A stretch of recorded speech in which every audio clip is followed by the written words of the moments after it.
Welcome to week 10, which is all about contextualizing ritual. Ritual's so important for so much of the world. Um, yeah, rituals are a sequenced, what's the word? Like a scripted set of activities that that express deep meanings, really important meanings for a people. And we're particularly interested in ones that are expressing um, beliefs.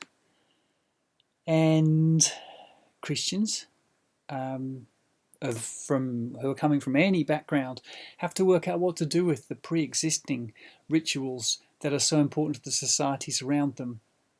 How do they respond as followers of Jesus to those rituals? Do they take them on as is? Do they reject them outright? Do they adapt or modify those rituals in some way? And you'll be working through Paul Hebert's critical contextualization process with a ritual from your own people group and what else? Let's have a little look here. We're going to focus in on ancestor veneration as an example of as a sort of an arena in which there are a lot of rituals across lots of the world. And you'll choose a reading out of several. And then there's Moreau's excellent chapter on ritual, great explanations there.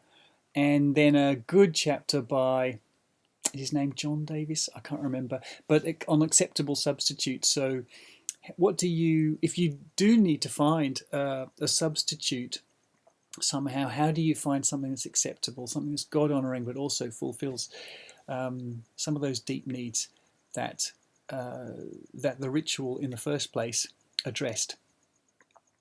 In Bulgaria, we wrestled with various rituals, or rather the local new believers were wrestling with those things. And one of the ones was what to do about the yearly sacrifice festival where they would sacrifice a sheep or a lamb, usually a sheep, I think, and the meaning in Islam is to remember the sacrifice that Abraham made of his son. The meaning for the local people, there are actually a number of meanings. Why do you do this? Like, if you didn't do it, what would happen? They say, well, if we didn't do it, our children would die or get sick. Very interesting. Okay, very folk Islamic.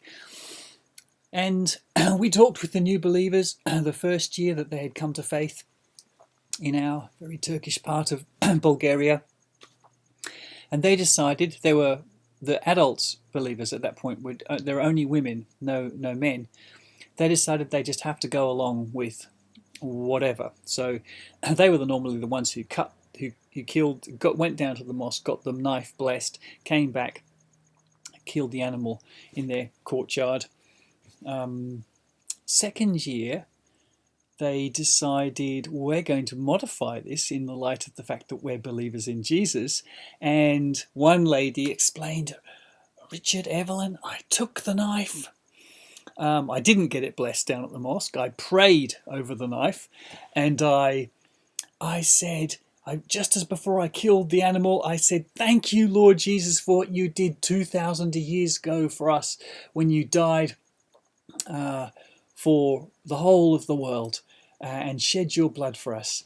And then she killed it and did what they do, which is distribute as parts of the meat and the keep part of the meat for themselves.